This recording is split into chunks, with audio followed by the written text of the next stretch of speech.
ونعوذ بالله من شرور أنفسنا ومن سيئات أعمالنا من يهده الله فلا مضل له ومن يضلل فلا هادي له وأشهد أن لا إله إلا الله وحده لا شريك له وأشهد أن محمدًا عبده ورسوله صلى الله عليه وسلم أما بعد فإن خير الحديث كتاب الله وخير الهدي هدي محمد صلى الله عليه وسلم وشر الأمور محدثاتها وكل محدثة بدعة وكل بدعة ضلالة وكل ضلالة في النار. أعوذ بالله السميع العليم من الشيطان الرجيم. رب اشرح لي صدري ويسر لي أمري واحلل عقدة من لساني يفقهوا قولي.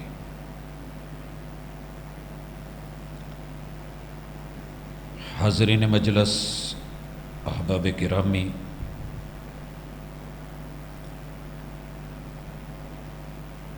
اسلام کا پانچواں بڑا رکن جس میں ساری عبادات جمع کر دی گئیں وہ حج ہے۔ حج میں عمرہ بھی شامل ہے اگر حج تمتع اور حج قران ہے۔ اگر حج مفرد ہے تو وہ عمرے کے بغیر ہے۔ اہل پاکستان حج مفرد کرتے ہیں اور عمرہ کر کے احرام کھول دیتے ہیں، اس لیے گزشتہ ملاقات میں عمرے کی تفصیلات احباب کی نظر کی گئیں۔ آج حج کے حوالے سے انشاءاللہ نبی مکرم صلی اللہ علیہ وسلم نے قدم بہ قدم جو کام کیے اور فرمایا کہ تعلموا منی مناسککم، مجھ سے اپنے حج کے مناسک سیکھ لو، انشاءاللہ وہ پڑھیں گے۔ حج پہ آنے والے اگر بیرون ممالک سے آ رہے ہیں یا سعودیہ کے اندر سے، تو 5 میقات جو رسول اللہ صلی اللہ علیہ وسلم نے مقرر کیے ہیں ان سے گزرتے ہوئے احرام باندھیں گے۔ ہمارے پاس پاکستان والوں کی فلائٹ یمن کی طرف سے یلملم سے داخل ہوتی ہے جس کا نیا نام سعدیہ ہے۔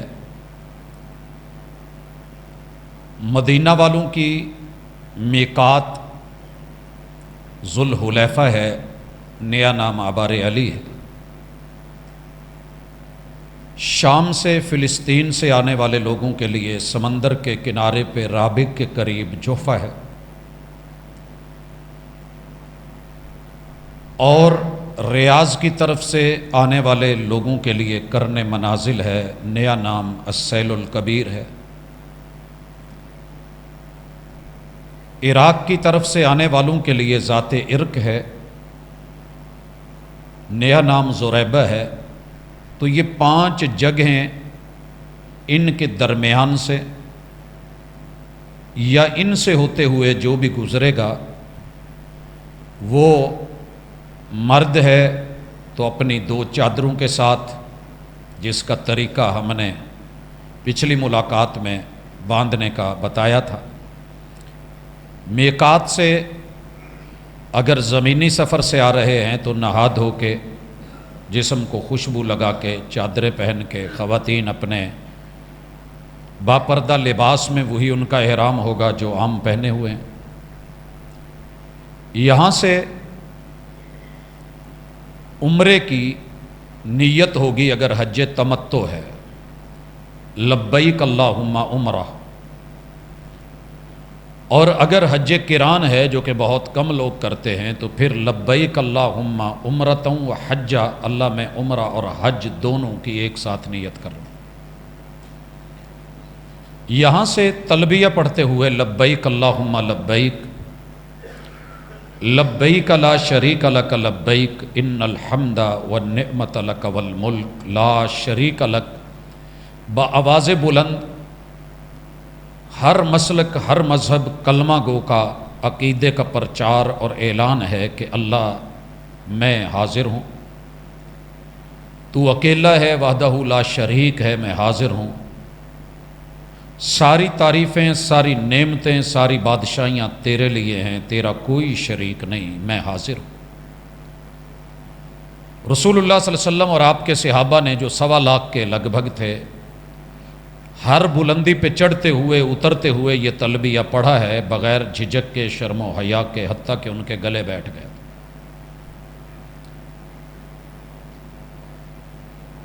جدہ سے یا زمینی راستوں سے آتے ہوئے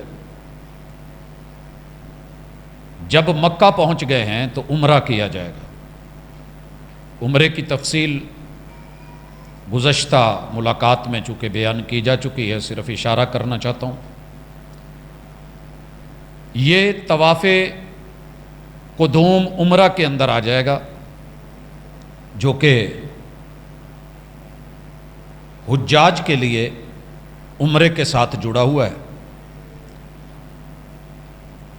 بیت اللہ میں داخل ہوتے ہوئے دایاں قدم اندر اللہم افتح لی ابواب رحمتک پڑھتے ہوئے، اگر نماز کا ٹائم ہے تو آپ 2 رکعت پڑھ کے تحیت المسجد بیٹھ جائیں گے، جماعت ہو رہی ہے تو ساتھ مل جائیں گے۔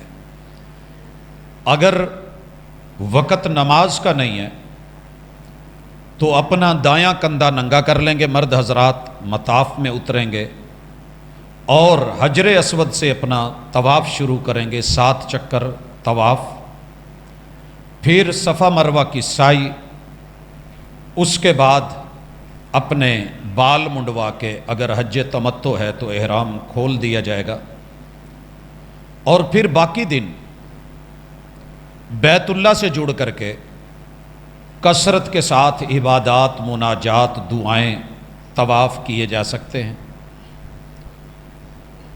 عمومی لوگ مسجد عائشہ جا کے تنعیم سے بار بار احرام باندھ کے جتنے دن مکے میں رہتے ہیں عمرے لگاتے رہتے ہیں، یہ رسول اللہ صلی اللہ علیہ وسلم کا وطیرہ نہیں ہے، اور نہ ہی تنعیم میقات ہے۔ صرف زیادہ سے زیادہ اس خاتون کو اجازت ہے کہ جس کو سفر عمرہ یا سفر حج کے دوران ایام سے 2-4 ہونا پڑا، اور جب وہ ختم ہوئے چونکہ وہ اس دوران میں حج کے امور ادا نہیں کر پائی، تو وہ وہاں سے جا کے احرام باندھ کے واپس آئے اور امور جو ہیں وہ رہ گئے ہیں وہ کر لیں۔ زیادہ سے زیادہ یہ ایام والی عورتوں کے لیے جگہ ہے، مردوں کے لیے تو بالخصوص نہیں ہے۔ جو ساتھ گئے تھے انہوں نے بھی یہ کام نہیں کیا تھا، سیدہ عائشہ رضی اللہ تعالیٰ عنہا کے ساتھ۔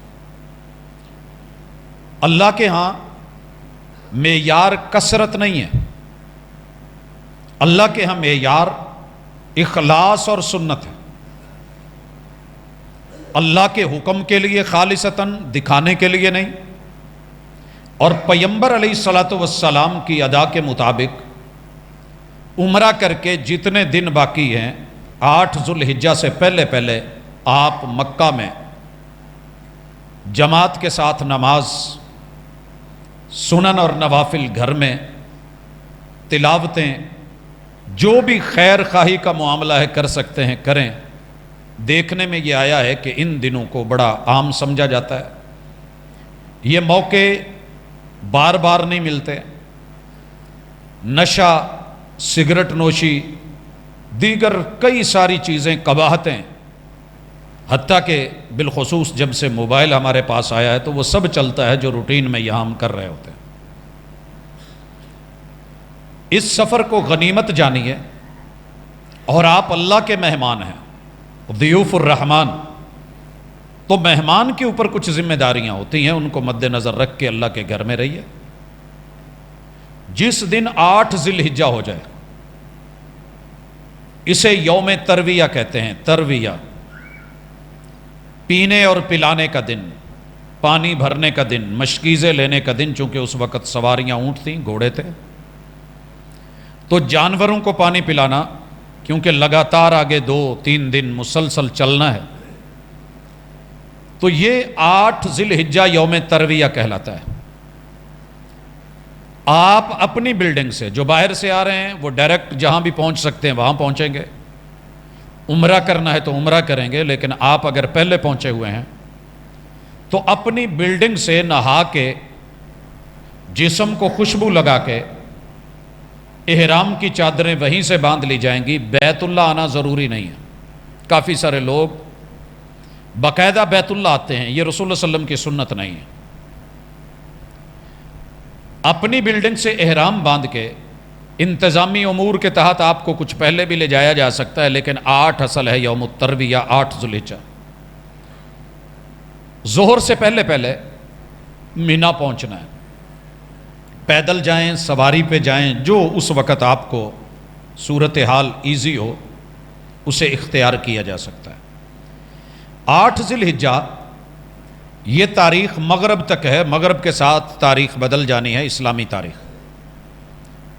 8 ذی الحجہ کی آپ نے ظہر، عصر اور یہ 2 نمازیں، مغرب کی 9 میں داخل ہو جائے گی، ظہر اور عصر وہاں پڑھنی ہے۔ آپ نے اسے اپنے وقت میں پڑھنا ہے اور قصر کرنا ہے، جمع نہیں ہے، ہر نماز اپنے وقت میں ہوگی مگر قصر ہوگی، ظہر کی 2، عصر کی 2، مغرب کی 3 اور عشاء کی 4 کی بجائے 2، اور فجر پھر 2 سنتیں اور 2 فرض جو ہیں وہ پڑھے جائیں گے۔ لیکن مغرب کے ساتھ تاریخ بدل گئی ہے، یہ 9 ذی الحجہ کی رات ہے، یہ بھی آپ نے مینا میں ہی پڑھی ہیں، اپنے اپنے وقت میں قصر کر کے۔ یہاں بڑے سارے اہل علم، اہل دل، اہل نظر، اہل فکر، بڑے بڑے عظیم علماء آپ کو تلقین کریں گے کہ نہیں، پوری پڑھو، پوری پڑھو۔ ساری دنیا ایک طرف، میرا جو رشتہ میرے مرشد اور میرے ہادی اور راہبر رحمت دو عالم سید الرسل امام الانبیاء سے ہے، وہ میرا رشتہ کسی اور سے نہیں ہے۔ میں نے قدم با قدم اپنے محبوب کو دیکھنا ہے، انہوں نے یہاں پہ اپنے اپنے وقت میں قصر پڑھی ہے۔ یہاں مسجد خیف ہے جس میں 70 نبیوں نے نماز پڑھی ہے علیہم السلام، مینا کے اندر۔ اگر آپ کو موقع ملے اپنے خیموں سے، صاحب علم ہیں، صاحب معرفت ہیں، بھولنے والے نہیں ہیں، مسائل نہیں بنتے، تو وزٹ کیا جا سکتا ہے، بڑا آسان ہے، کھلی ڈلی مسجد ہے، بہترین لگژری ایسی ماحول ہے، علماء کے اندر دروس ہو رہے ہوتے ہیں، سوال و جواب کی نشستیں بھی ہوتی ہیں، دروازوں پہ بظاہر رش ہوتا ہے لیکن بہرحال اندر چانس ہوتے ہیں۔ اگر آپ اہتمام کرنا چاہیں تو یہ بھی کر سکتے ہیں، وگرنہ اپنے اپنے خیموں میں اپنے اپنے گروپ کی جماعت کروائی جا سکتی ہے، اذان کہی جائے گی، اقامت کہی جائے گی، آپ 5 لوگ ہیں، 10 لوگ ہیں، یہاں پورے خیمے کا ملنا، سب کا ہونا بھی ضروری نہیں ہے، یہ بات ذہن میں رکھیے۔ پورے سفر حج میں آپ نے اس اجتماعیت کو جو ممکن نہیں تھی رکھا، جماعت کے ساتھ ہے، لیکن جیسے جیسے موقع ملا ہے۔ اب یہاں 5 نمازیں ہماری ہو گئی ہیں، 8 کی ظہر اور عصر، 9 کی مغرب اور عشاء اور فجر۔ ذکر اذکار کے بعد آپ نے جب سورج طلوع ہوتا ہے یہاں سے روانگی فرمائی ہے، چل پڑے ہیں۔ راستے میں ایک وادی آتی ہے، وادی مزدلفہ، اسے کراس کر جانا ہے، آگے جانا ہے۔ ہم نے ظہر سے پہلے پہلے وادی نمرہ میں، جو عرفات سے متصل پہلے وادی ہے، جہاں آج کل مسجد نمرہ بنی ہوئی ہے، اس کا فرنٹ حصہ یہ عرفات سے باہر ہے، وادی نمرہ میں ہے، اسی لیے اسے مسجد نمرہ بولا جاتا ہے۔ اور کچھ حصہ اس کا عرفات میں. حضور علیہ الصلاۃ والسلام عرفات میں داخل نہیں ہوئے. اس وادی نمرہ میں خیمے لگائے گئے ہیں، آپ رکے ہیں. یہاں آپ نے ظہر اور عصر پڑھی ہے اور خطبہ حج دیا ہے.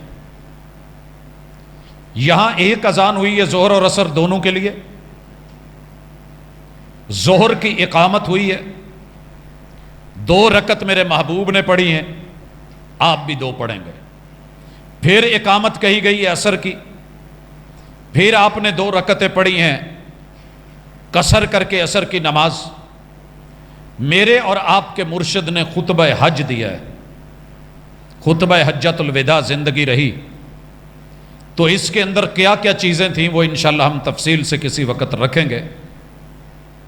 کہ اس وقت اقوام متحدہ کا جو اصولی چارٹرڈ ہے اور جس کے اندر انسانیت کو مد نظر رکھ کے ہم بہت بڑی بڑی باتیں کرتے ہیں، یہ تمام چیزیں میرے اور آپ کے مرشد ہادی اور رہبر سید دو عالم محمد رسول اللہ صلی اللہ علیہ وسلم 1400 سال پہلے وہاں پہ سب بیان کر گئے.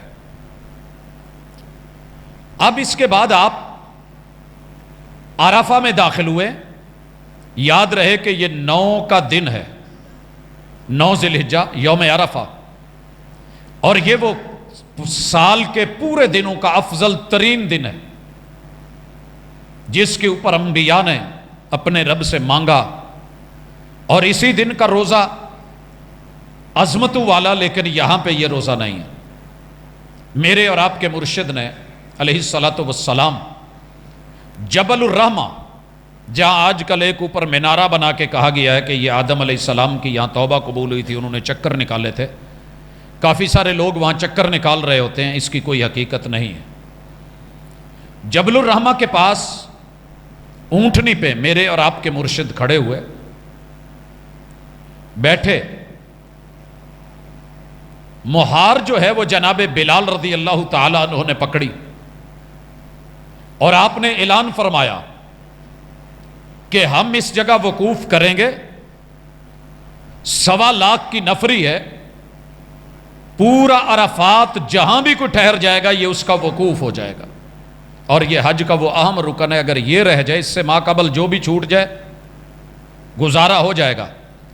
آپ کہیں سے بھی آ کے ڈائریکٹ عرفات کے اندر مغرب سے 5 منٹ پہلے، 3 منٹ پہلے، 2 منٹ پہلے، ایون کہ سورج غروب ہونے سے پہلے آپ نے قدم رکھ لیا ہے تو آپ کو حج کا وہ اجر اور ثواب اور اعزاز اور پروٹوکول انشاءاللہ ملے گا.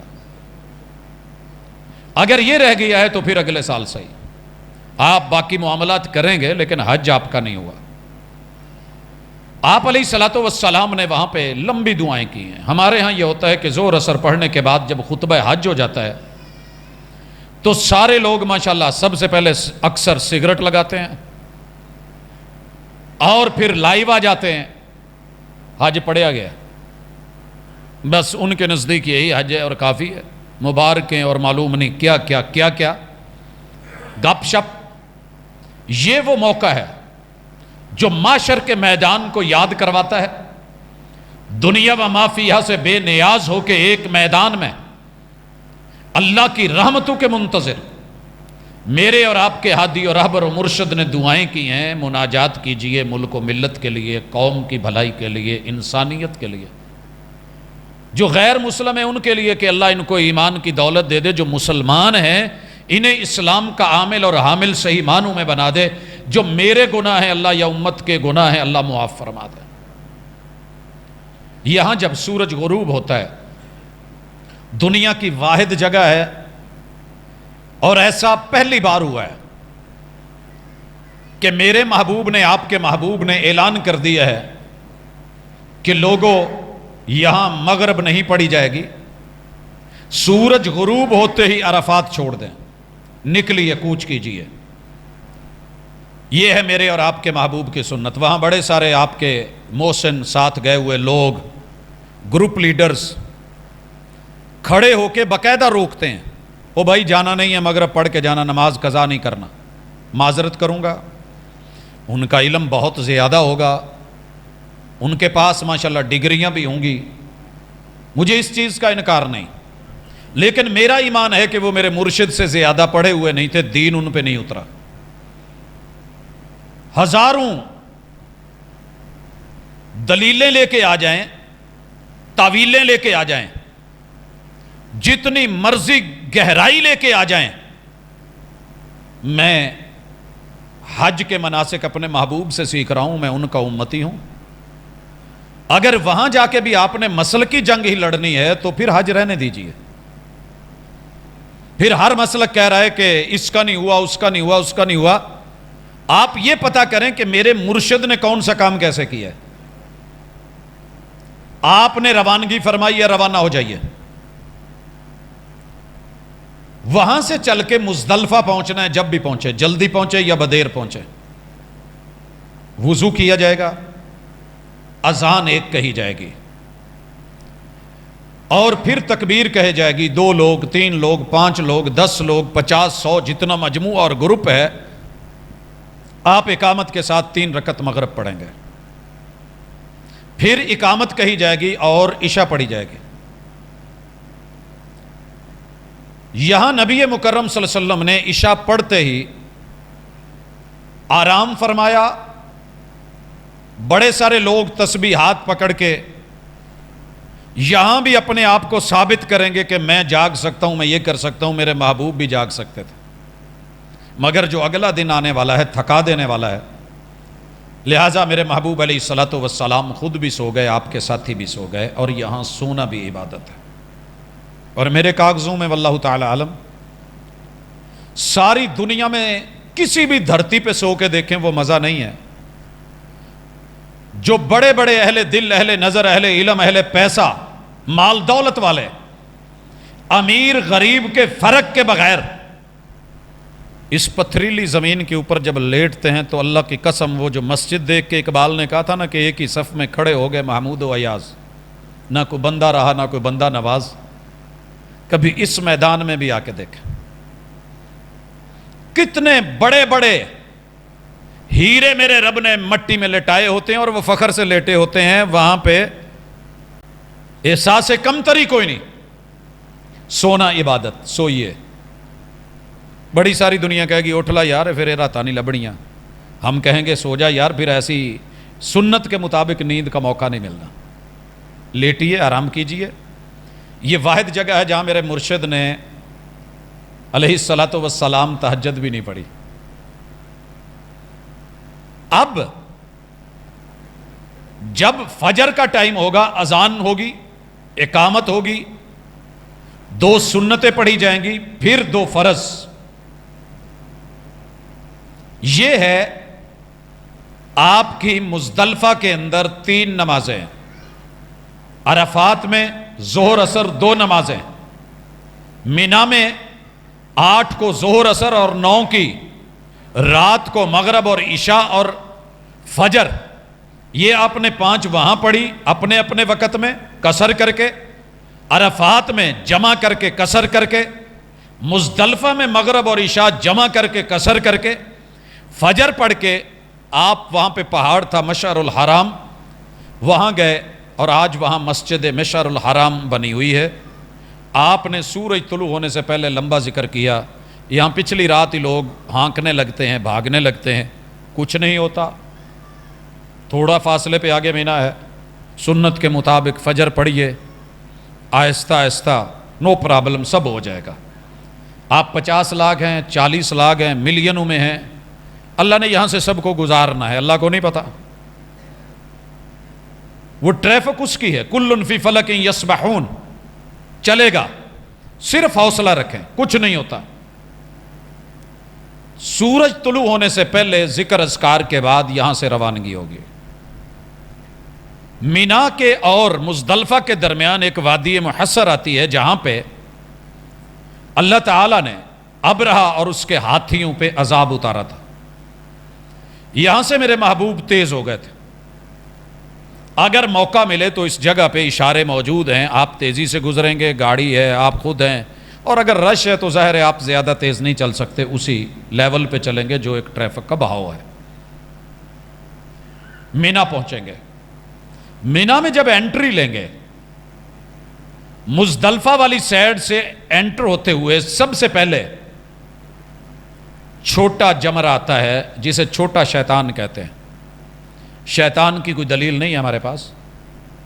جمرات ان کو بولا گیا ہے، عقبہ بولا جاتا ہے. یہ چھوٹے والا اسے آج کچھ نہیں کہا جائے گا. اکثر لوگ مزدلفہ سے کنکریاں ساتھ اٹھا لیتے ہیں، پہلے دن کی 7، پھر باقی دن کی 21 کر کے جمع کر لیتے ہیں. کوئی اس کو دھورا ہوتا ہے زمزم سے، کوئی کیسے، کوئی ضرورت نہیں ہے. وہاں سے لے لے یا مینا سے بھی میسر ہے. پتھر اٹھانے کی ضرورت نہیں، چنے کے دانے کے برابر چھوٹی کنکریاں. آج دوسرے جمرے کو بھی چھوڑ دیا جائے گا جو درمیانہ ہے، وسطی کہا جاتا ہے. جب تیسرا جمرہ آئے گا، جو نئے دور کے نئے تقاضے ہیں اس کے مطابق جدید ترین سہولیات میسر ہیں. رش جتنا مرضی ہو، گھبرائیے مت، تھوڑا حوصلہ رکھیے، سب انشاءاللہ اللہ کرم کرے گا. اور بالخصوص تجربہ اپنا اپنا ہے. اگر آپ اس سائیڈ سے لوگ آ رہے ہیں، یہاں پہ رش ہے، ان سائیڈوں پہ رش ہے، ادھر رش ہے، تھوڑا گھوم جائیں. جگہ تو بہت وسیع بن گئی ہے، اللہ کا شکر ہے، لیکن پھر بھی گھوم جائیے. اس والی سائیڈ پہ رش نہیں ہوتا اتنا، اور اگر ہے بھی تو تھوڑا ویٹ کریں، دھکا نہیں آ رہا.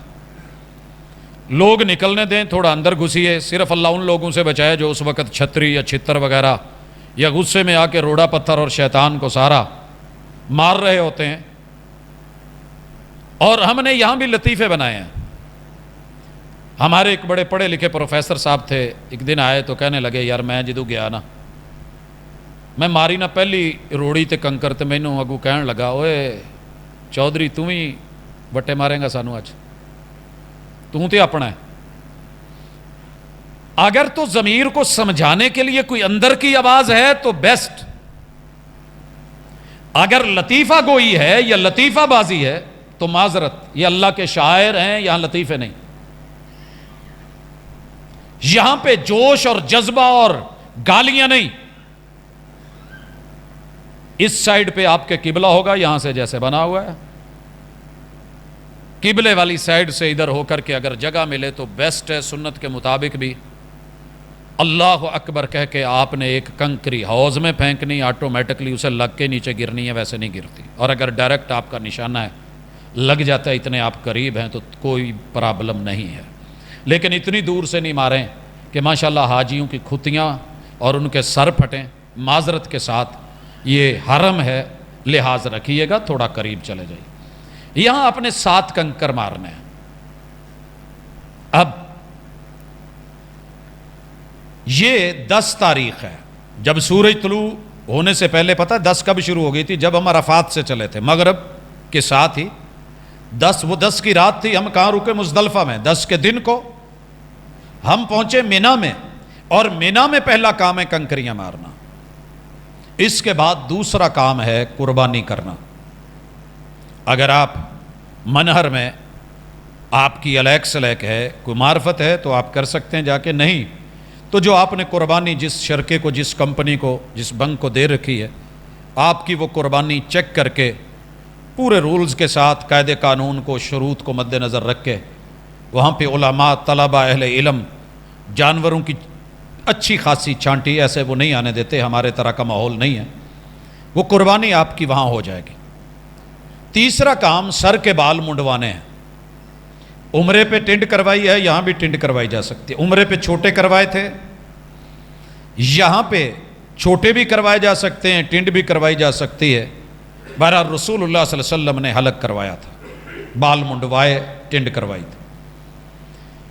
تیسرے کام کے بعد اب آپ اپنے احرام کی چادریں کھول کے جو بھی آپ کو لباس ایزی لگتا ہے وہ پہن سکتے ہیں. 10 تاریخ کو آپ کے 3 کام ہو گئے. اسے حل اصغر کہتے ہیں.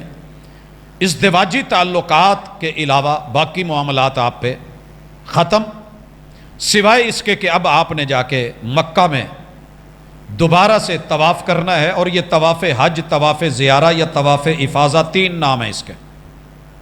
پہلا طواف قدوم ہے، یہ طواف حج ہے یا طواف زیارہ ہے یا طواف افاضہ. طواف کیا جائے گا، جہاں بھی جیسے بھی موقع ملے 2 رکعت نماز طواف پڑھی جائے گی۔ حج تمتع میں ہیں، صفا مروہ کی سعی 7 چکر۔ جب یہ مکمل ہو جائے تو وہاں سے آپ نے پھر واپس آنا ہے، مینا پہنچنا ہے۔ مبیت، رات کو آ کے سونا مینا میں ہے۔ اکثر لوگ وہاں بازاروں میں نکل جاتے ہیں گھومنے پھرنے، حج ہو گیا ہے، موج مستی ہے، چلیں گھومتے پھرتے ہیں۔ نہیں، مینا واپس آئیے، یہاں رات لیٹیے۔ اگلے دن جب سورج سر سے تھوڑا ڈھلے، زوال کا ٹائم، یہاں پہ نماز فجر بھی آپ نے وہاں جا کے پڑھنی ہے۔ عشاء مکہ میں ملے جہاں ملے، مغرب جہاں میسر ہو پڑھی جائے گی۔ ظہر سے پہلے جب زوال ہوتا ہے تو کنکریوں کا ٹائم شروع ہو جاتا ہے۔ کنکریاں مار کے ظہر پڑھ لیں، ظہر پڑھ کے کنکریاں مار لیں۔ اپنے وقت میں مینا میں پھر نمازیں قصر ہی ہوں گی، اپنے اپنے وقت میں پڑھی جائیں گی۔ لیکن آج کنکریاں آغاز کیا جائے گا چھوٹے جمرے سے، 7 وہاں پہ، پھر درمیانے پہ 7 وہاں پہ، پھر بڑے پہ اور 7 یہاں پہ۔ اسے کہتے ہیں رمی جمار۔ اپنے اپنے ٹائم میں نمازیں مبیت مینا میں۔ اب اگر کسی کو جلدی ہے اور آج جانا چاہتا ہے، پیچھے اس کا کوئی کام معاملہ تھا، تو وہ 11 کی کنکریاں مار کے جا سکتا ہے، بعد میں آ جائے، پھر آ کر کے یہاں مل جائے۔ یہاں کوئی ایسے کرنا چاہتا ہے کہ اگلے دن 12 کو کنکریاں مار کے ظہر پڑھ کے عصر سے پہلے پہلے نکلنا چاہتا ہے، چلا جائے۔ فمن تعجل فی یومین، 11 اور 12 کو کنکریاں مار کے رمی جمار کر کے یہ چلا جائے۔ فلائٹ جلدی ہے، آخری طواف الوداع کرے، حج مکمل ہے، اللہ کی سپرد۔ اگر کوئی ٹھہرنا چاہتا ہے، نبی مکرم صلی اللہ علیہ وسلم نے 11 کو بھی، 12 کو بھی اور 13 کو بھی، یہ ایام تشریق ہیں، ایام اکل و شرب ہیں، قربانی کرنا، گوشت کھانا، کھلے مسکینوں کو دینا۔ رسول صلی اللہ علیہ وسلم نے 100 اونٹ نہر کروائے، 63 خود کیے، باقی جناب علی المرتضیٰ رضی اللہ تعالیٰ عنہ نے کیے، اور کہا کہ گوشت جو ہے وہ باقاعدہ ان اونٹوں میں سے ایک ایک بوٹی لی گئی، پکایا گیا، آپ نے گوشت بھی کھایا، شوربہ بھی پیا، اور کہا کہ کھلیں جو ہیں وہ غریبوں مسکینوں میں تقسیم کر دی جائیں۔ تو یہ 13 تاریخ کو بھی آپ کنکریاں مار کے یہاں سے پھر نکلیں، اور بیت اللہ میں جب بھی آپ نے واپس آنا ہے، آخری کام مدینے آنا ہے یا اپنے ملک واپس آنا ہے، تو آخری طواف حج کا جو ہوگا وہ طواف الوداع ہوگا، اور سب سے آخر میں یہی کام ہونا چاہیے، آپ کا حج مکمل ہے، اللہ قبول کرے۔ حضرات، موٹے موٹے کام جو ذکر کرنے تھے وہ کر دیے، اب کچھ سوالات ہیں، مسائل ہیں جو درپیش ہوتے ہیں۔ ایک سوال جو سب سے زیادہ کیا جاتا ہے کہ مائیں بہنیں یہاں سے حج کے لیے روانہ ہو رہی ہیں، اللہ نے بناتے آدم کے ساتھ، بناتے حوا کے ساتھ جو معاملہ رکھا ہے، وہ ایام درمیان میں آ رہے ہیں حج کے دوران، تو کیا کریں؟ ڈاکٹر سے مشورہ کرتی ہیں۔ اگر تو آپ نے فطرت پہ رہنا ہے تو نو پرابلم، یہ بھی ایک مزہ ہے، امتحان اللہ کی طرف سے، بندوں کی طرف سے تھوڑا ہے۔ جس نے وہ فرض کیا اس نے یہ بھی لکھا ہے، اور اس کے ہوتے ہوئے سب کام ہوئے ہیں۔ میرے محبوب کی اہلیہ کے ساتھ ایام حج میں یہ ہو گیا، تو آپ نے کہا کہ سارے کام کریں جو حاجی کرتا ہے، طواف قرآن کا معاملہ نہیں ہوگا، نماز ویسے نہیں ہے۔ تو جب جانے لگے تو کہنے لگیں کہ سیدہ کہ سب کے تو ہو گئے حج، میرے تو امور رہ گئے ہیں۔ آپ نے ان کو بھائی کے ساتھ تنعیم بھیجا جہاں مسجد عائشہ ہے رضی اللہ تعالیٰ عنہ، وہاں سے احرام باندھ کر کے آئیں، اور جو کام رہتے تھے وہ کیے، اور پھر جو ہے وہ واپسی روانہ ہو گئیں۔ تو زیادہ سے زیادہ اتنی گنجائش ہے، اور یہ طبی ہے، طبی رہنے دیں تو بہتر ہے۔ ہاں، اگر آپ کا دل نہیں مانتا، ڈاکٹرز اجازت دیتے ہیں، تو اس کے لیے میڈیسن مارکیٹ میں میسر ہے، لی جا سکتی ہے، اگرچہ مضر صحت ہے، بعد میں کافی سارے مسائل بھی کرتی ہے، روٹین خراب کرتی ہے، بہرحال سوال کرتے ہیں تو گنجائش اس کی موجود ہے، جواز اہل علم اہل فتویٰ دیتے ہیں کہ گنجائش موجود ہے، کیا جا سکتا ہے۔ ایک تو یہ اہم مسئلہ۔ دوسرا جو میں پہلے ذکر کر چکا ہوں کہ اس حج کے دوران ہم بار بار یہ عمرہ کر سکتے ہیں۔ بھائی آپ کو روکے گا کوئی نہیں، صرف ایک چیز روک سکتی ہے، وہ ہے سنت۔ میرے محبوب نے سفر حج میں کوئی 4 5 6 عمرے نہیں لگائے، مدینہ سے آئے تھے، اور یہ بھی یاد رہے کہ مدینہ کا حج سے کوئی تعلق نہیں ہے۔ مدینے میں رہنے والے کو بھی حج کرنا ہوگا تو مکہ آنا پڑے گا، حج کے سارے امور مکہ میں ہیں۔ ہاں ہم گئے ہوتے ہیں، پیسے لگے ہوئے ہوتے ہیں، اتنی عظیم ہستی، کائنات کی عظیم ترین مسجد، تو پھر شاید ہی کوئی دنیا میں ہو جو کہے کہ میں نے نہیں جانا، وگرنہ من کھینچ رہا ہوتا ہے اور جانا بنتا ہے، لیکن حج سے اس کا کوئی تعلق نہیں۔ یاد رکھیے کافی سارے دوست کہہ رہے ہوتے ہیں مسجد نبوی میں روزے کے گرد گھوم کے کہ یہ چونکہ کعبے کا کعبہ ہے لہٰذا حج مکمل یہاں ہوگا۔ میں نے بڑے سارے لوگوں کو وہاں یہ کاٹتے دیکھا ہے، اور جن کے مرشد میرے محبوب سے بھی بڑھ کے کوئی بڑے ہوتے ہیں، وہ کہتے ہیں کہ پائیا حج مکے چ ہویا ہے، پائیا مدینے چ ہویا ہے۔ میرے ساتھ ایسے میرے دوست ہیں جاننے والے جیڑا باقی ادھا حج پاکستان چ اپنے مرشد کی قبر کے گرد 7 چکر لگا کے کہتے ہیں ہون حج پورا ہویا ہے۔ وہ اپنا حج ادھورا لے کے آتے ہیں، اور یہاں باقاعدہ آ کے پاکستان میں ایسی جگہ موجود ہیں جن کی قبروں کے گرد گھوم کر کے کہتے ہیں کہ یہ حج ہے۔ میرے مرشد جو کعبہ کے بھی کعبہ تھے نا، وہ بھی کعبہ میں ہی جا کے جھکتے تھے، وہ بھی کعبہ کو بیت اللہ بناتے تھے، وہ اسی کو اپنا قبلہ مانتے تھے، وہ ادھر منہ کر کے ہی نمازیں پڑھتے تھے، ادھر چہرہ کر کے ہی دعائیں مانگتے تھے۔ جناب انہوں نے مدینہ چھوڑ کے ہی مکہ جا کے حج کیے تھے۔ لہٰذا زیادہ فلسفی بن جائیں تو میں کچھ کہہ نہیں سکتا، کیونکہ اس کی کوئی حد نہیں ہوتی، کہیں پہ بھی یہ کیفیت طاری ہو جاتی ہے۔ اور اگر دنیا تصوف میں آپ چلے جائیں تو میں پھر بھی کھینچ نہیں سکتا، اشارہ کر سکتا ہوں کہ آگے موڑ ہے، اوور ٹیک کرنا منع ہے، آگے سنت ہے، آگے فلاں ہے، بتایا جا سکتا ہے، بند نہیں ہم باندھ سکتے۔ یہ زبردستی کا سودا نہیں، یہ محبت کا، ایمان کا اور اطاعت کا اور سنت کا اور طریقت کا معاملہ ہے۔ ایک سوال جو اور بہت زیادہ پوچھا جاتا ہے کہ جناب میں یہاں سے اپنے کفن لے کے گیا ہوں، زمزم سے دھو لوں؟ جناب دھو لے، وہاں علماء نہیں دھونے دیتے، کہتے ہیں کہ بدعت ہے۔ آپ اتنی دور سے لے کے گئے ہیں، زمزم سے دھو کے اگر آپ یہ سمجھتے ہیں کہ زمزم سے دھلا کفن مجھے مل گیا تو کچھ نہیں ہوگا، تو میرے بھائیو یہاں تو نعتوں میں مشہور کر رکھا ہے کہ محبوب کو ماننے والوں کا کفن میلا ہی نہیں ہوتا۔ کہانیاں بڑی ہیں، داستانیں بڑی ہیں۔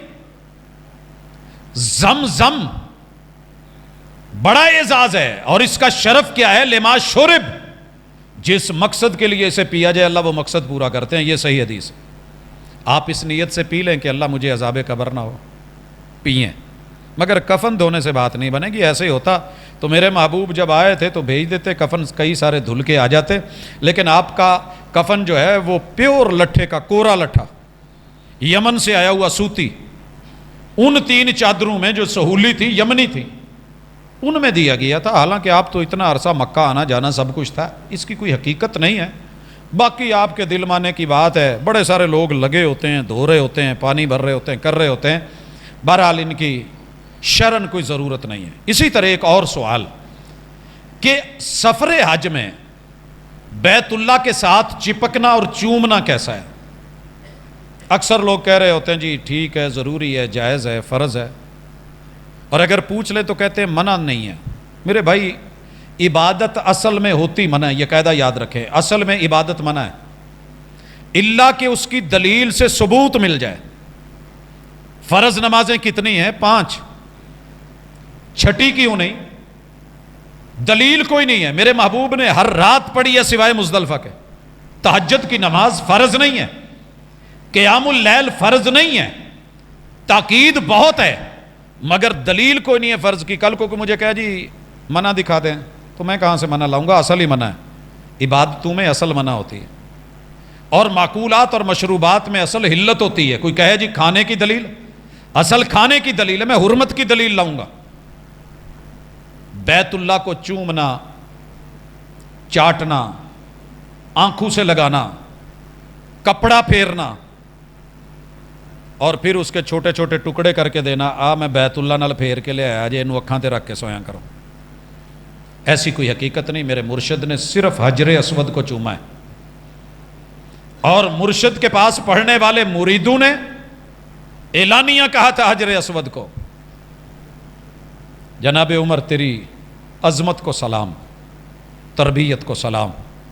کہتے ہو حجر اسود سن، لا تنفع ولا تضر، میں جانتا ہوں تو پتھر ہے، جنت سے اترا ہے، نفع نقصان نہیں دے سکتا تو کسی نفع نقصان کا مالک نہیں ہے.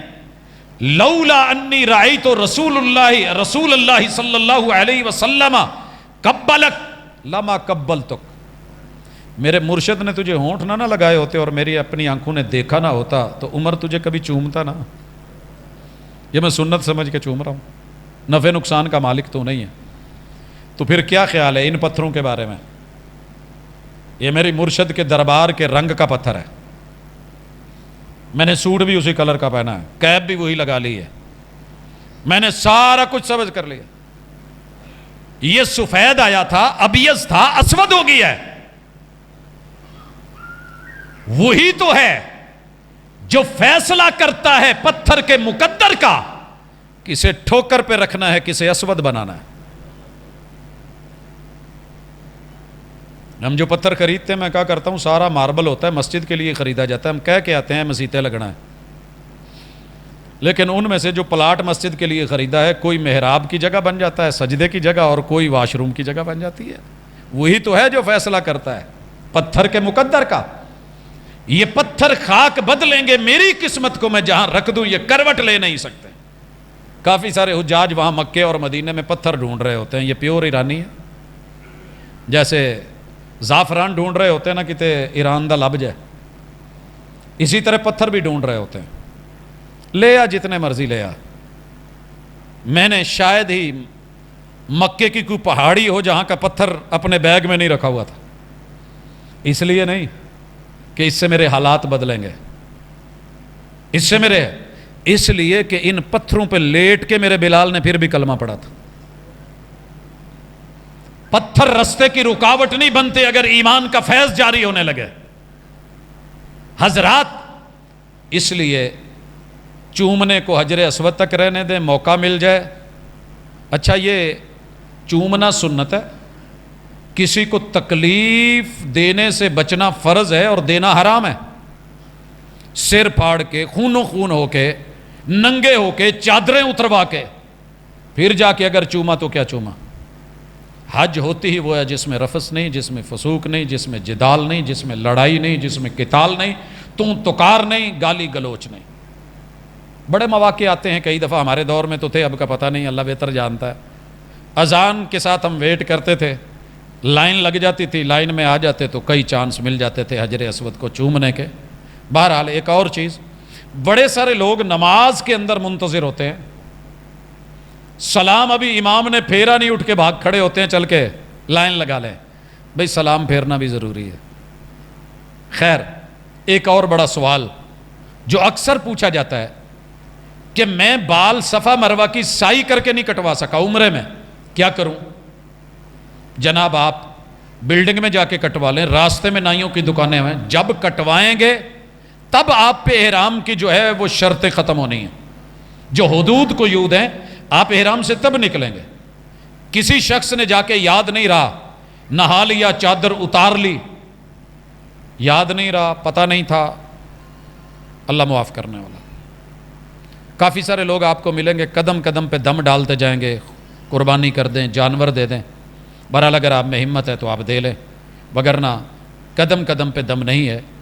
ایک اور بڑا اہم سوال جو اکثر منا کے حوالے سے ہے اور رسول صلی اللہ علیہ وسلم کے دور میں پوچھا گیا کہ محبوب میں نے پہلے کنکریاں نہیں ماری، میں نے قربانی کر لی ہے، ترتیب کیا ہے؟ پہلے کنکریاں، پھر قربانی، پھر بال منڈوانا، اور پھر جا کر کے طواف اور سعی ہے۔ ایک شخص آیا کہنے لگا اللہ کے رسول صلی اللہ علیہ وسلم میں نے تو قربانی پہلے کر لی، آپ نے کہا فل ولا حرج، ہو گیا نا، پتہ نہیں تھا، چل کوئی بات نہیں۔ آپ نے اسے ایک اور لیلا نہیں ڈال دیا، ایک اور دم نہیں ڈالا، ترتیب یہی تھی، نہیں ہو سکی نو پرابلم، اتنے رش میں ہو جاتا ہے۔ ایک اور آیا کہنے لگا اللہ کے رسول صلی اللہ علیہ وسلم کنکریاں ماری ہیں، قربانی نہیں کی، بال منڈوا لی ہیں، کہا فل ولا حرج۔ تو یہاں جتنی نرمی میرے محبوب نے رکھی ہے اتنی رکھی ہے، جتنی رکھی ہے اتنی رکھی ہے۔ یہ حج سے ریلیٹڈ موٹے موٹے معاملات ہیں۔ ایک سوال جو کامن ہے اور عام ہے کہ خواتین حج کے دوران ایام سے دو چار ہو گئیں، فلائٹ بھی ہے اور واپس بھی جانا ہے، طواف زیارہ، طواف حج یا طواف افاضہ رہ گیا ہے، ٹائم ہی نہیں مل رہا، کیا کریں؟ واللہ تعالی عالم، واللہ تعالی عالم۔ اگر تو کوئی رکنے کا چانس بن سکتا ہے، فلائٹ آگے پیچھے، جو کہ بعد میں بڑے مسائل بنتے ہیں، تو کر کے آ جائیں، یا پھر جب مدینے سے لوٹنا ہے، کچھ لوگ پہلے ہو آتے ہیں مدینے سے، واپسی جلدی ہوتی ہے، تو ایسی صورت میں بعض فقہا نے، محدثین نے، علماء نے کہا ہے کہ جس نے حج کیا ہوا ہے اس کی نیابت کسی کو دے کے آ جائیں، چلے وہ آپ کی طرف سے کر لے اللہ کی سپرد، واللہ تعالی عالم۔ بہرحال مسائل ہیں، ایشوز ہیں، لوگوں کے ساتھ رہتے ہیں۔ کچھ لوگ طواف وداع بھول جاتے ہیں، وہ جی میں نے کرنا تھا، بس وہ ساز و سامان زمزم بھرتے بھرتے وہ جلدی جلدی انہوں نے گاڑیوں سے نکال لیا، بھاگم بھاگ رہ گیا۔ جب آپ وطن آ گئے ہیں، واللہ تعالی عالم، اللہ بہتر جانتا ہے، وہاں کوئی ہے تو نیابت کے لیے کہہ دیں، کوئی کر لے، نہیں تو اللہ کی سپرد، اللہ قبول کرنے والا ہے، وہ دلوں کو دیکھتا ہے، وہ دلوں کے راز جانتا ہے، وہ ظاہر کے معاملات میں نہیں۔ حضرات یہاں تک تو تھا حج، دیگر بڑے سارے مسئلے مسائل آئیں گے، لیکن یہاں مجھے گزارش کرنی ہے کہ حج کا تھیم کیا ہے اور یہ سبق کیا دے رہا ہے انسانیت کو جمع کر کے۔ اس کے لیے آپ سورہ حج ضرور پڑھیں، یا پہلے پڑھ لیں یا بعد میں پڑھ لیں، بہتر ہے پہلے پڑھ لیں، آپ کو پتہ ہو کہ حج کا میسج کیا ہے، ترجمے کے ساتھ ایک ایک آیت، ایک ایک لفظ آپ کو مولڈ بھی کرے گا، فولڈ بھی کرے گا، دل کو نرم بھی کرے گا، پتھر کو مکھن بنائے گا۔ شرط کہ پڑھیں دل سے، اور یہ سمجھ کے کہ شاید میری زندگی کا آخری سفر ہو، اللہ اسے حج مبرور بنا دے، اور حج مبرور کی جزا سوائے جنت کے کوئی اور نہیں ہے۔ اور یوں بالکل بندے کا سافٹ ویئر اپ ڈیٹ ہی نہیں کیا جاتا، بلکہ سابقہ سب ریموو کر کے، ختم کر کے، نئے سافٹ ویئر کے ساتھ 0 میٹر کر کے اس کو جو ہے مارکیٹ میں لانچ کر دیا جاتا ہے، جیسے آج ماں کے پیٹ سے پیدا ہوا ہے۔ یہی وجہ ہے کہ ہم تھوڑی جرت پکڑ لیتے ہیں، پچھلے میں گناہ معاف کرا آیا اور نویں کرنے نہیں۔ اس کی اصل اللہ کی توحید، بندوں کے ساتھ تعلق، انسانیت کے حقوق، یہ پورے سفر حج میں آپ کو نظر آئیں گے۔ حقوق اللہ اور حقوق العباد پہ قائم ہے، توحید کا درس قدم قدم پہ ہے۔ اگر حج میں بھی جا کے آپ نے توحید نہیں سیکھی تو پھر اپنی قسمت کے اوپر افسوس کر سکتے ہیں، اور کچھ نہیں۔ میں یہی کہہ سکتا ہوں، زیادہ کچھ نہیں۔ یہ سچ ہے، جھوٹ نہیں ہے کہ وہاں حج کر کے بھی آ کے طواف یہاں قبروں پہ کرتے ہیں، وہاں سے حج کر کے اپنے کانوں سے عرفات کے اندر سنا حج ہو گیا ہے، داتا دربار دیگ لاؤ، حج ہو گیا ہے، فلاں جگہ یہ کر دے، میں نے منت مانی ہوئی تھی۔ او اللہ کے بندے، اس سے بڑی کوئی جگہ ہے تیرے پاس کوئی اور؟ یہ تو تھا وہاں کا معاملہ۔ واپسی پہ آ کے بار بار حج کر کے الحاج بن گئے۔ ایک وہ بھی سوچ ہے کہ حج نہیں کریں، کسی کی بیٹی کی شادی کروا دیں۔ یہ سوچ کے اوپر میں بات کر چکا ہوں پہلے کہ یہ فکر مناسب نہیں ہے، یہ درست نہیں ہے۔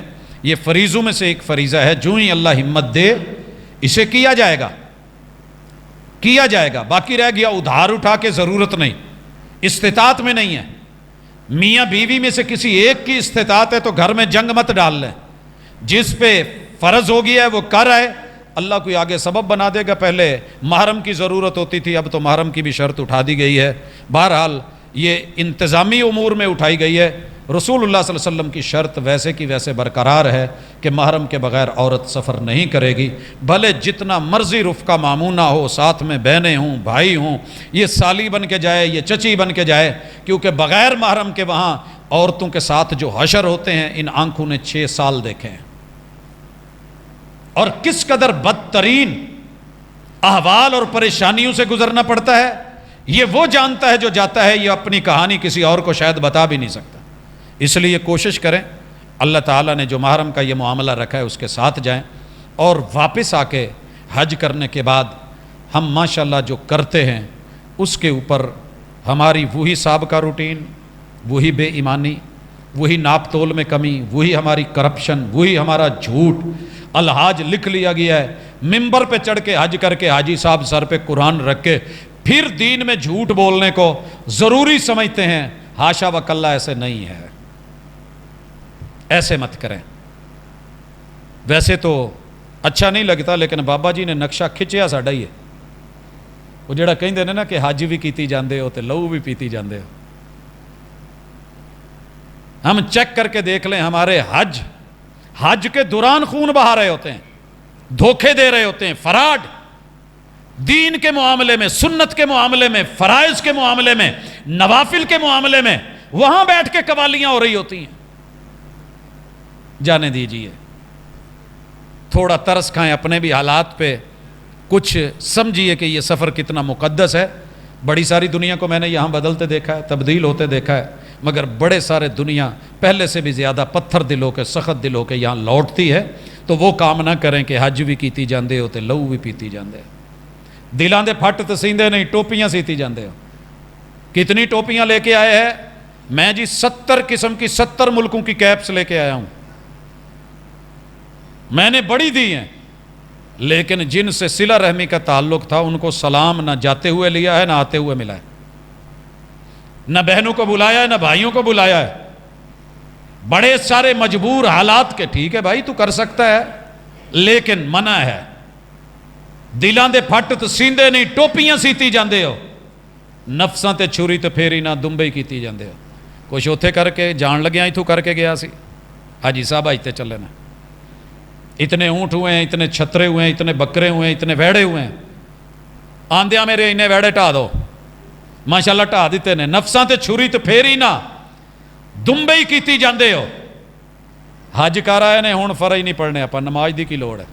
ایک حاجی صاحب سے ملاقات ہوئی، ان کے والد صاحب کہہ رہے تھے یار نماز نہیں پڑھتا، انہوں کو سمجھاؤ۔ کہندا ابا چپ رہا کر، کنیاں پڑھنا دن چ؟ کہندا 5۔ عمر کنی ہوں؟ حساب کتاب لگا رہا ہے 60 سال۔ ان کے دن بنا لیں 360، 360 کو ضرب دے لیں 5 سے، پھر انہوں اگے 60 نال دے لو۔ ابا تیریاں ساری زندگیاں دی ہونیاں نہیں بندیاں جنی میں ایک نماز اتنے پڑھی جماعت نال تے 27 لاکھ دا ثواب لایا، میریاں تے 27 لاکھ ہو گئی، میں کی کرنی ہے پڑھ کے؟ میرے کھاتے پورنے، تو اپنی فکر کر۔ نہیں، میرے مرشد نے حج کے بعد نمازیں نہیں چھوڑی، فرض نہیں چھوڑے، حقوق العباد کے اوپر جو ہے وہ ڈھیل نہیں دی، وہ ویسے کی ویسے ہے۔ فرض پلائی بیٹھے ہو تو نفلہ نیتی جاندے ہو، کھا کھا مال یتیماں دا تے پج پج مسیتی جاندے ہو۔ کچھ سانوں بھی دسو لالا جی آ کی کیتی جاندے ہو؟ حج ہی کیتی جانے ہیں جی، اور کی کیتی جانے بابا جی، تسی حج دے دور چندے تانوں دستے۔ تو اس لیے بہرحال مذاق اور استہزاء اپنی جگہ پہ، ہمارے حالات اور مجبوریاں اپنی جگہ پہ، لیکن حج کا درس پیور توحید، حقوق اللہ اور حقوق العباد پہ کھڑا ہے، اور پوری انسانیت کا آپ کا ویژن وسیع کرتا ہے کہ محدود نظر والے، ایک کنویں میں رہنے والے، آ میری پوری دنیا دیکھ، آفاق دیکھ، اور وہاں پہ رنگ و نسل کے فرق سے لبیک اللہم لبیک کی توحید کی صدائیں سن۔ اور یہ میں دعوت دیا کرتا ہوں، اس کے بغیر سفر حج ادھورا ہے۔ ساری زندگی لڑنے والوں، جس دن حج کا احرام باندھو اس دن تو سوچنا اس فقیر کی بات پہ ذرا توجہ ضرور کرنا۔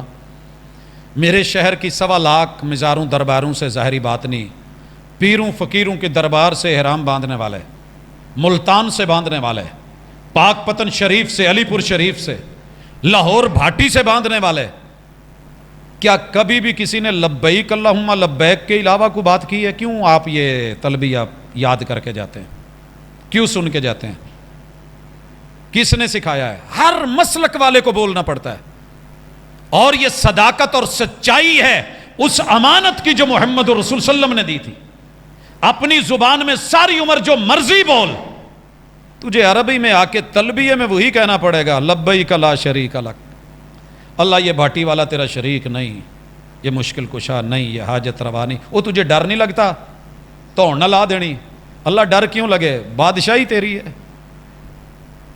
وہ کوئی ان کا بھی نام لے دے، اللہ کیوں لوں؟ تعریفیں تیری ہیں، جب عطائیں تیری ہیں، لا شریک لک، ہر مسلک بولتا ہے۔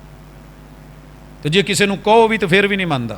میں نے آپ کو شاید کئی دفعہ ذکر کیا ہے، فیصل آباد سے فلائٹ اڑی، پچھلی سیٹ پہ ایک بوڑھی اماں جی نے فلائٹ اڑتے ہی شروع کر دی، حالانکہ انہیں شاید مسئلے کا علم نہیں تھا کہ تلبیہ کا آغاز وہاں سے ہوتا ہے جہاں آپ میقات سے گزرتے ہیں۔ خیر ماں جی نے یہیں سے ہی، ایک چاہت ہوتی ہے، ساری زندگی دعائیں مانگی ہوتی ہیں، شوق ہوتا ہے، لبیک اللہم لبیک۔ میں نے ایک دو بار سن کے منہ پیچھے موڑ کے میں کہ ماں جی کی پہ کہن ڈے ہو، یہ تو کراچی کی فلائٹ ہے۔ کہنے لگی پوت میں عمرے تے چل رہی ہیں تو تلبیہ پڑھن رہی ہیں۔ تو انہوں نے پھر کہا تو میں نے اس کے بعد کہا پولا جا منہ کر کے، میں کہ ماں جی لبیک یا رسول اللہ پڑھی دا ہے۔ کہنے لگی ان پڑھ ضرور ہاں لیکن انہا کا پتا وہ ترنے چ پڑھی دا، میں عمرے پہ جا رہی ہوں، یہاں لبیک اللہم لبیک پڑھتے ہیں۔ اگر تجھے تلبیہ نے در سے اتفاق نہیں دیا، حج سے بڑھ کے کوئی دنیا میں یکجہتی کا اور مظہر ہو ہی نہیں سکتا۔ 360 زاویوں سے فلائٹیں آ رہی ہیں تو ایک جہت میں، سارے لوگ نماز پڑھ رہے ہیں تو قبلے کی طرف منہ کر کے، طواف ہو رہا ہے تو ایک جہت میں، اور لوگوں اگر سجدے ہو رہے ہیں تو ایک جہت میں، اگر صفا کو چلے ہیں تو جہت ایک، مینا مروہ کو چلے ہیں تو جہت ایک، لوٹ رہے ہیں تو جہت ایک۔ آج مینا کو جا رہے ہیں تو سب کی جہت ایک، عرفات جا رہے ہیں تو سب کا رخ ایک طرف، واپس آ رہے ہیں تو رخ ایک طرف، مزدلفہ میں رکے ہیں تو یکجہتی، لوگوں مینا میں آئے ہیں تو یکجہتی۔ 10 کو صرف بڑے کو جمرے کو مار رہے ہیں، کوئی چھوٹی مثال نہیں ہے یکجہتی کی۔ 11 12 13 کو تینوں کو مارا جا رہا ہے، یکجہتی کی عظیم مثال۔ اور لوگ طواف الوداع کر کے اپنے ملکوں کو روانہ ہو رہے ہیں تو ساری فلائٹیں واپس لوٹ رہی ہیں۔ اس سے بڑھ کر کے کوئی مظہر نہیں ہے کہ جس پہ میں کہہ سکوں کہ اس سے مسلمانوں کو اتفاق اور اتحاد کی فضا لے کے ایک دوسرے سے محبت اور پیار سیکھنا چاہیے۔ اللہ سمجھ کی توفیق دے، وما توفیق الا باللہ۔